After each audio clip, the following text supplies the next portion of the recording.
What happened when you finally saw who they really were? I never thought I'd be afraid of my own family, but the night it finally happened, when I saw who they really were, it felt like the ground had been ripped out from under me. It started quietly, almost unremarkably, the way most disasters do. I was sitting at the kitchen table, nursing a cup of coffee gone cold, when I overheard them in the living room. My mother's voice, low and urgent. My father's reply, sharper than usual. I shouldn't have been listening, but the tone froze me in place. "She's asking too many questions," Mom hissed. "Let her," Dad said. "She doesn't know enough to be dangerous." Yet, that word yet lodged itself in my chest. I leaned closer, straining to catch the rest. My sister Emily was pacing. I could hear the creak of the floorboards under her restless steps. "What if she finds out what we did?" Emily asked. "What if she tells someone?" Dad sighed heavily. "She won't. She's too naive. Always has been." They were talking about me. I froze, my hand tightening around the mug until I thought it might crack. Something inside me said to walk away, pretend I hadn't heard a thing. But another part, louder and more reckless, wanted answers. I thought about all the late-night arguments,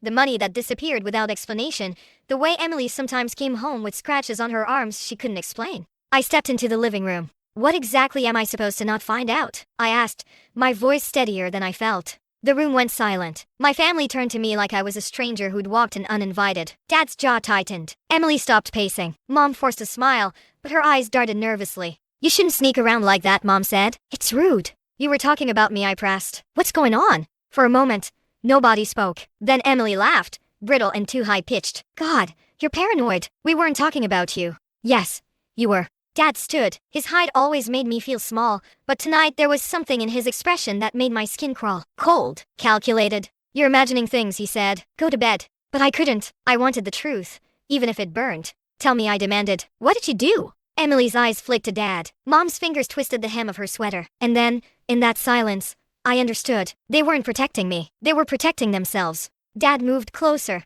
his shadow swallowing me. "You really want to know?" he asked softly. Every instinct screamed no, but I nodded. He leaned down until I could feel his breath against my ear. "Then don't act so surprised when you don't like the answer." I shivered, not from the words but from the certainty in them. That night, I didn't sleep. I lay awake, staring at the ceiling, trying to piece together the fragments of conversations I'd overheard over the years. Emily's sudden cash, Dad's unexplained nights out, Mom's forced cheerfulness that slipped the moment she thought no one was looking. It all swirled in my head until dawn. By morning, I had convinced myself I'd imagined it. Families fight. Secrets get exaggerated in the dark. Maybe I was being dramatic.